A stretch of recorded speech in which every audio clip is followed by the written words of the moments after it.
Ok Axel, alors, quelle association loufoque de films tu nous a concocté cette fois-ci? Alors aujourd'hui on va frapper fort, Ouais, on va frapper un grand coup. comme à chaque fois. Exactement, on connaît. Il y a une gradation quand même, on fait de plus en plus fort. On se Ok, préchauffe. ok. 2025 on arrive en bas. Et non, aujourd'hui je vais parler de SF, tiens, Ah tiens donc. pour changer. Ah bah ça m'étonne.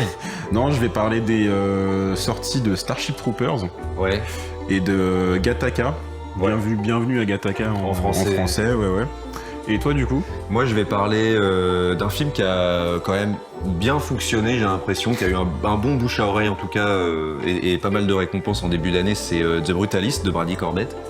Et moi je l'associe avec La Sombra de la Ley de Dani de la Torre. Donc c'est un film espagnol qui est pas du tout sorti en France, enfin en tout cas qui a pas eu une sortie couverte on va dire, Mhm. mais qui est sorti quelques années après. C'est un film de 2018 mais il est sorti quelques années après sur Netflix sous un titre pourri qui s'appelle Gun City. Voilà. Pouah. Ouais, ça annonce du lourd mais en vrai c'est vraiment bien. Voilà. Ok. Je te laisse commencer, Ouais, allons-y, c'est parti. on enchaîne. Alors du coup, pourquoi ces choix? Enfin surtout pourquoi? Parce que je les apprécie. Mhm. Non, en vrai, ce qui a pas motivé, mais ce qui m'a donné l'idée, Ouais, c'est la sortie de Mika 17. ouais, Du coup, ouais. de ce début d'année de Bong Joon-ho. Ouais, On va pas revenir dessus parce que c'est pas le sujet, mais ce que j'y ai vu moi quand même, une référence, enfin je pense que tout le monde l'a vu, hein, une référence à Starship Troopers. tout le monde je sais pas, mais du moins les gens, Oui. les aficionados de ce film et de Paul Verhoeven verront le lien. Oui. C'est clair, ouais. Et du coup, j'avais absolument envie de parler de Starship Troopers parce que c'est vraiment un film que j'ai vu très tôt. Ouais, Enfin, on en parlera dans le contexte, mais c'est un film fondateur de ma cinéphilie que j'apprécie beaucoup. ok. Même, je pense, qui fait quand même partie des films que je revois souvent et qui fait partie de mes films préférés. Ok. Et j'avais absolument envie de parler de Starship Troopers. Du coup, il me fallait absolument un film auquel le rattacher. Mhm. Et ce qui m'est venu en tête, c'est Gattaca, parce que c'est également de la SF, mais il y a Ouais. aussi ce côté dénonciation du fascisme Ouais, occidental, du coup, complètement. enfin américain pour le coup. Ouais.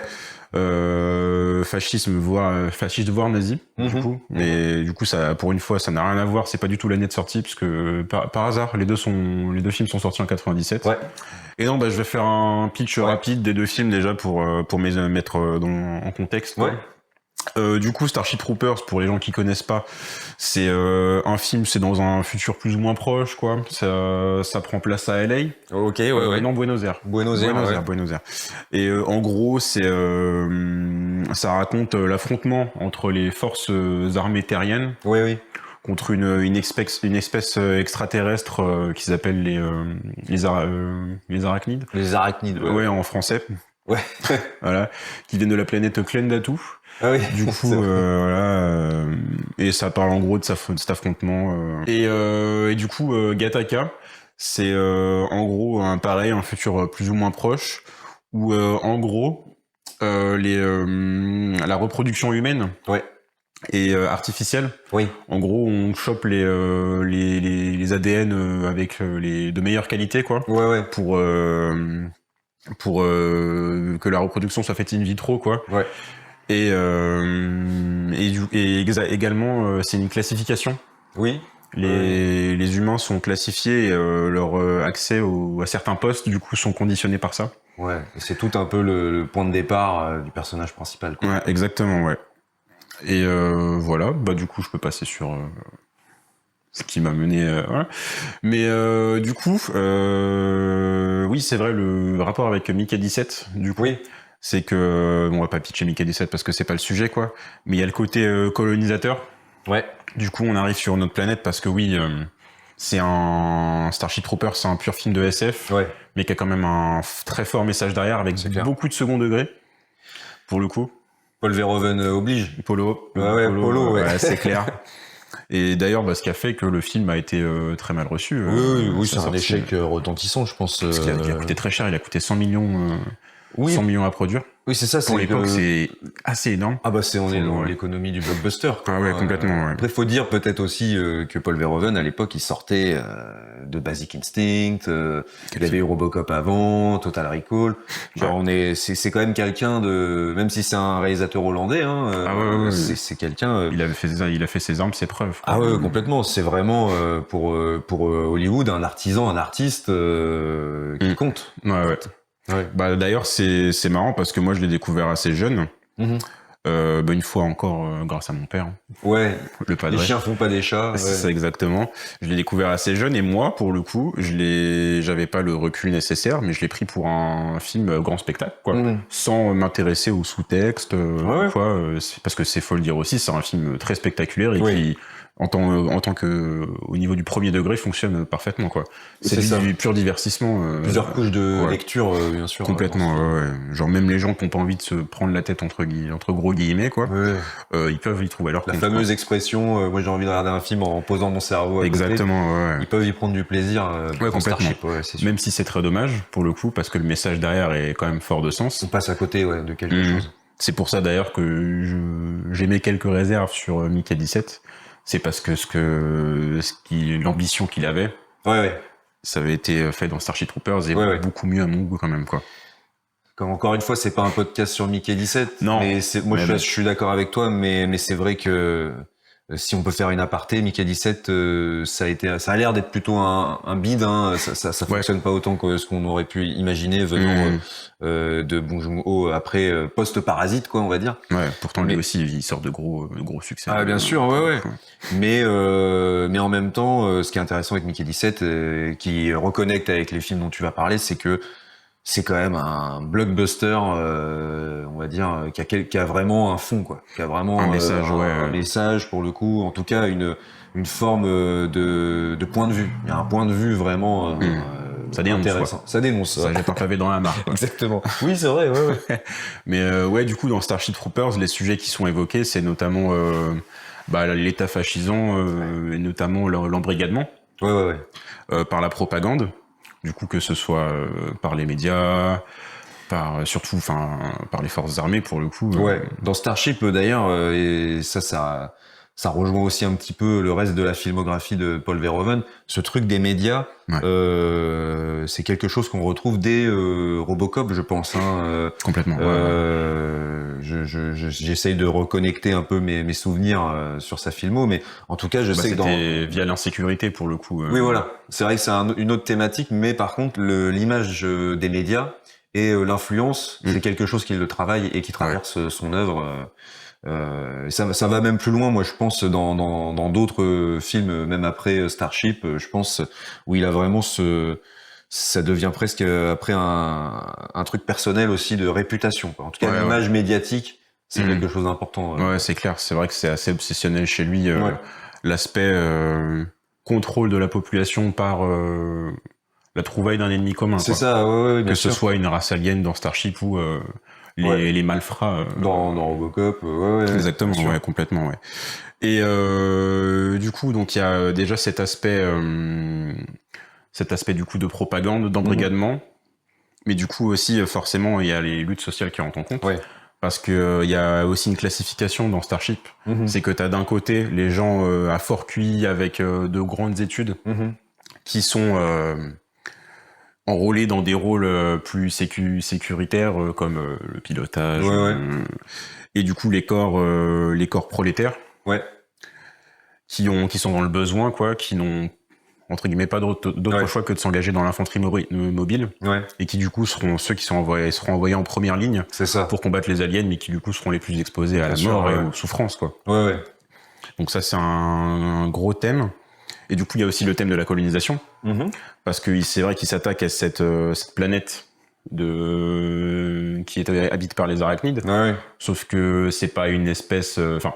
ils disent que les arachnides envoient des astéroïdes sur Terre pour attaquer la race et exterminer la race humaine, sauf que ça n'a pas l'air d'être une race en mesure de détourner des astéroïdes pour les envoyer sur Terre, quoi. Oui, donc on est vraiment dans une conquête violente, quoi. Exactement, et puis le fait de faire passer l'autre pour l'agresseur, pour justifier ses aspirations belliqueuses. Grand classique occidental. C'est clair, c'est clair. Mais oui, parce que du coup, ça devient leur. C'est même évoqué dans le film que c'est que la planète Terre est colonisatrice, qu'il y a déjà plein de colonies. C'est une motivation, hein. Ouais, c'est ça. Ouais. Et puis même, enfin, c'est même évoqué qu'en gros, il y a des minerais précieux qui veulent être exploités sur Klendatu, la planète des aliens. Ok. Ouais. Du coup, donc, je me souvenais plus de toute cette partie-là, tu vois. Donc, ouais, je l'ai revu récemment. Ouais. Tu te rends compte en fait qu'il y a vraiment beaucoup de. Et donc voilà, il y a ça. Et du coup, dans Gattaca, ce que je rapproche, parce que du coup, le lien entre les deux, c'est les dimensions fascistes et nazies, du coup. Oui. C'est dans Gattaca, c'est l'eugénisme. Ouais. Le côté eugéniste, ouais, vraiment le déterminisme social. Ah ouais. Pour le coup, enfin, tu sais que parce que oui, la subtilité dans Gattaca, c'est que tous les enfants sont fécondés in vitro. Oui. Mais qu'il y a quelques enfants qui ont été produits naturellement, entre guillemets, quoi. Oui. Et que ces individus-là sont du coup cantonnés à des rôles sociaux, en tout cas des métiers, quoi. Oui. Secondaires, très secondaires. C'est un peu des sous-humains finalement, quoi. C'est ça, ils sont relégués dans comment dire, de mémoire, hein, de ce que je me souviens du film. Ils sont relégués à des tâches pénibles. Ouais, c'est ça, complètement. Bah, typiquement, le héros, je crois qu'il est dans le ménage. C'est ça, c'est un agent de service. C'est ça, un technicien de surface. Ouais, c'est ça. Et que pour le coup, lui, son rêve, c'est d'être pilote de navette spatiale. Ouais. Mais d'ailleurs, c'est marrant parce que il y a aussi une opposition entre ces deux films, c'est que Starship Trooper, il est super spectaculaire, et Gattaca, c'est anti-spectacle complètement. C'est-à-dire que quand tu vois la fusée, elle est filmée de loin. C'est ça, c'est en plan large. Ouais, c'est limite austère, tu vois. Ouais, c'est ça. Mais ça, je pense que l'enjeu sur Gattaca se situe ailleurs, quoi. C'est, je pense que c'est une histoire peut-être plus personnelle. Ouais. Bah oui, parce qu'il y a aussi l'intrigue avec le fameux frère du héros, qui du coup met aussi en exergue la mise en concurrence entre les individus, quoi. Ouais. C'est vrai que c'est un film qui est, comment dire, c'est difficile d'en parler sans le spoiler. Ouais. Mais c'est quand même, je trouve, un film très sensible qui a son lot de scènes très émouvantes. Ouais. Moi, je trouve que c'est vraiment un film touchant. D'ailleurs, la musique de mémoire, elle est quand même magnifique, incroyable. Ouais. Puis c'est un film très poétique aussi. Ouais. C'est hyper poétique. Moi, je sais que la fin, enfin, il y a une scène aquatique. Pas de spoil. Il y a une scène aquatique qui est magnifique et très violente, mais à la fois du coup très poétique et très douce. Et très belle. Ouais, elle est magnifique. Et genre, je sais que à l'arrivée du générique de fin, moi j'étais retourné, quoi. Ah oui. Pourtant, enfin, un film de SF, c'est pas censé plus ou moins. Il y a aussi la fin de Blade Runner qui est aussi très émouvante. C'est clair. Qui est très poétique aussi, magnifique. Mais ouais, non, ça m'avait complètement retourné et hyper émouvant, quoi, pour le coup. C'est un film Gattaca, j'ai l'impression qu'il y a... Alors, je connais pas son succès ou pas au box-office, j'ai l'impression que c'était quelque chose d'assez modéré, quoi. Ouais. Mais c'est même pas non plus cité comme un film spécialement culte. C'est ce que j'allais dire, voilà. J'ai l'impression que chez les cinéphiles, quand même, il y a une connaissance de ce film. Et donc, c'est un titre qui se... Comment dire... qui se passe de main en main, voilà, quoi, on va dire ça. C'est quand même quelque chose qu'on peut se conseiller. Mais c'est marrant parce que même moi, j'y pense pas spontanément. Tu vois, quand on me demande mes films préférés de SF et tout. Alors que tu vois, là, quand on s'oblige à en parler, quand tu m'as dit que tu avais choisi ce film, tout de suite, je me suis dit, ah ben oui, c'est vrai que c'est vraiment un film quand même singulier. Il y a peu de films qui lui ressemblent. Ouais, et qui réussissent vraiment à parler de ce sujet aussi bien.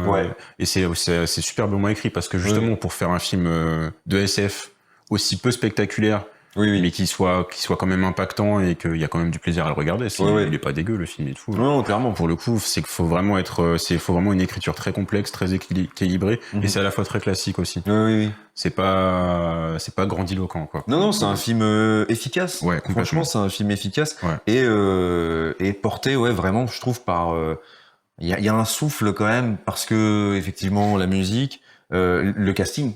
Là, on a quand même Ethan Hawke, Uma Thurman, Jude Law, qui est dans un rôle vraiment pareil, de composition. C'est vrai que ça aussi, c'est le traitement du personnage de Jude Law aussi.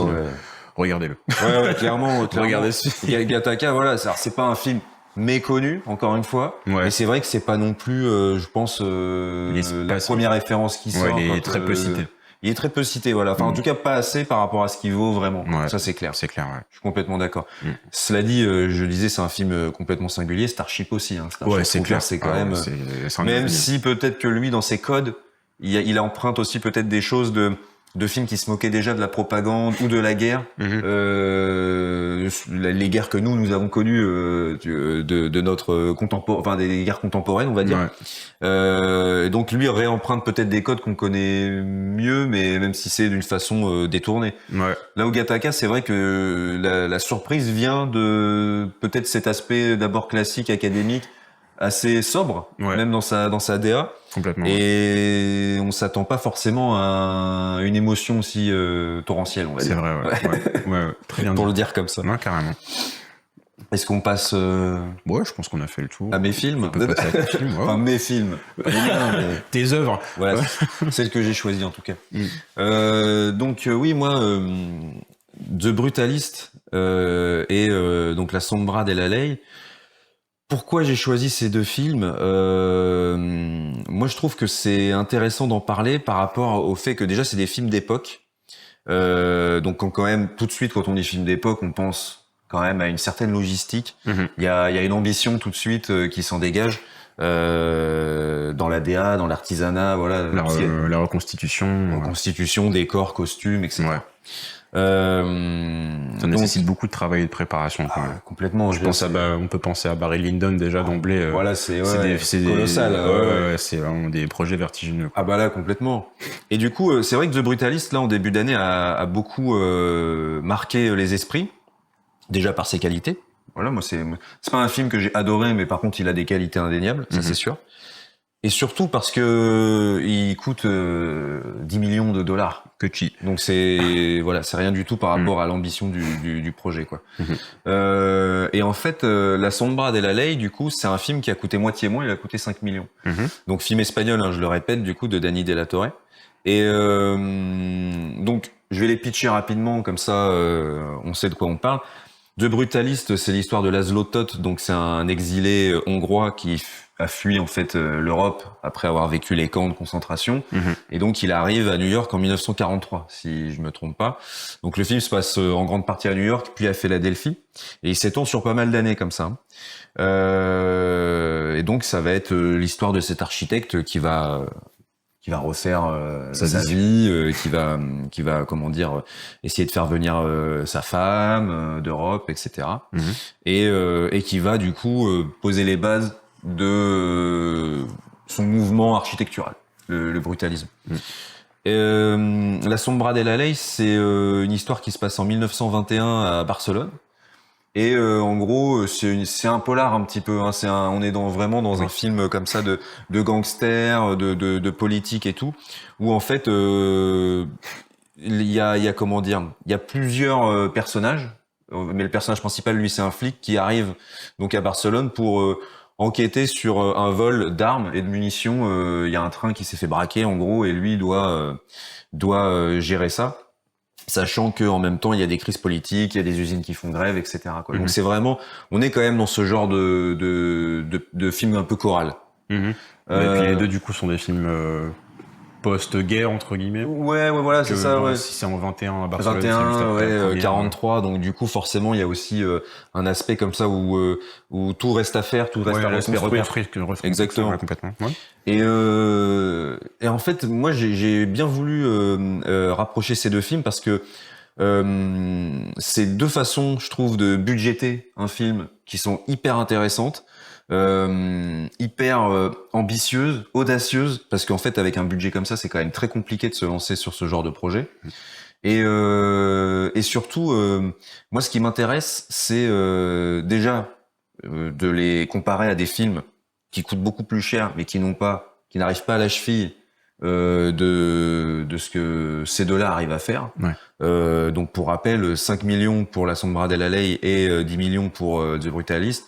Même si on additionnait les deux, ça ferait 15 millions. Voilà, il y a certaines comédies françaises qui coûtent ça. Ouais, c'est voilà, clair. donc voire plus. De ouf. Donc bon, je veux dire, déjà ça c'est l'argent. Ouais, voilà, ça remet quand même en perspective le travail. Ouais. Ce que je dirais, c'est que là où il y a une vraie différence, c'est dans la façon, je pense, d'aborder le cadre, donc le point de vue évidemment, mais vraiment chez Brady Corbett, donc dans The Brutalist, il y a une économie jusque dans le découpage. Il a un côté un peu cette esthétique qu'on appelle filmmakers, que moi je connais bien du coup par rapport à mon métier, et qu'on peut retrouver beaucoup aujourd'hui sur les réseaux, si c'est des comptes que vous suivez, ou sur YouTube, c'est-à-dire en fait des comptes de vidéastes pros. Et c'est vrai qu'avec un rig run and gun, comme on appelle, vous pouvez faire de très belles images, voilà, un petit peu prises à la volée. Évidemment, le film a demandé beaucoup plus de préparation que ça, mais c'est vrai qu'il y a quand même peu de mouvement. On est quand même dans un cadre, il me semble, en 4/3, si je dis pas de bêtises. Donc voilà, on a peu de mouvement. On est quand même dans une économie, même Brady Corbett, il racontait que dans la conception des décors, il s'arrêtait vraiment à ce qui allait rentrer dans le cadre. Il n'y a pas de dépassement, voilà. Et l'idée, c'est de vraiment jouer sur ce qui compte filmer. Évidemment, c'est pas une histoire spectaculaire, donc c'est peut-être aussi la différence entre les deux films. Évidemment, c'est une différence aussi de récit. Mais c'est vrai que du coup, on est dans une esthétique minimaliste, si on peut le dire comme ça. Là où La Sombra dell'Alley, c'est vrai que c'est un film, je trouve, qui est injustement méconnu, parce que déjà c'est un projet européen quand même. Voilà, je trouve que le cinéma espagnol depuis quelques années se relève. Ouais, il se redéveloppe effectivement avec des mecs comme Sorogoyen d'ailleurs. Oui, voilà, Sorogoyen par exemple fait partie de cette vague de cinéastes hyper importants. Et en fait, voilà, c'est typiquement le genre de film qu'aurait dû, à mon avis, avoir une couverture de distribution beaucoup plus large. Et dans sa façon de faire, moi, ce que j'ai bien aimé du coup dans la réalisation de Danny Della Torre, c'est qu'en fait, là, on est vraiment quasiment on est dans quelque chose de très graphique. Il y a quelque chose de beaucoup plus démonstratif. Il y a des scènes d'action, il y a des cascades, donc il y a cette fameuse attaque de train, mais après il y a des courses-poursuites, il y a des fusillades, il y a des bastons, carrément, quoi, en plan séquence. Alors, effectivement, voilà, dans cette générosité, on voit aussi un peu les limites et les contraintes de ce genre de budget. Donc, tu vois, le plan séquence, des fois, tu captes les raccords, c'est un faux plan séquence.